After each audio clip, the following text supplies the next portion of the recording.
6 ሚሊዮን ፎሎወርስ ያለው አዶናይ ሀዩ ኮስሞቲክስ ቢመጣ ለፕሮሞሽን ምን ያክል ብር እንደሚጠይቀኝ አስባችሁታል? ላይመጣልኝም ይችላል። ነገር ግን ዛሬ አዶናይ ሀዩ ኮስሞቲክስ መጥቷል።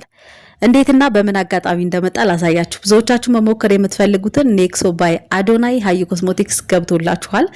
ፕላስ ደግሞ የሮሉን ኔክሶ ባይ አዶናይ ሮል በሴትም በወንድም ፍሌቨር ገብቶላችኋል። ሜላኒክስ የሽበት ፌድድ ክሬም በጣም የተለያዩ ኦሪጂናል የኮስሞቲክስ ፕሮዳክቶችን በጣም አሪፍ ቆንጆ ፕሮዳክቶችን ሼግላም ፋውንዴሽን ሰልፌት ፍሪ የሆኑ ሻምፖና ኮንዲሽነሮች እንዲሁም ደግሞ ሌሎችንም ቦርሳዎችን ጨምሮ ሀዩ ኮስሞቲክስ ዛሬ ገብተውላችኋል ማለት ነው። እነዚህም ቦርሳዎች አይታችሁ ማለፍ አትችሉም። በጣም አንደኛ ጥራት ያላቸው በጣም ኳሊቲ የሆኑ ገብተውላችኋል ማለት ነው። ሀዩ ኮስሞቲክስ የሚገኘው ቦሌ አራብሳ ጨርቆስ አደባባይ ብሎክ 600 ነው። ስልካችን ባዮ ላይ አለ።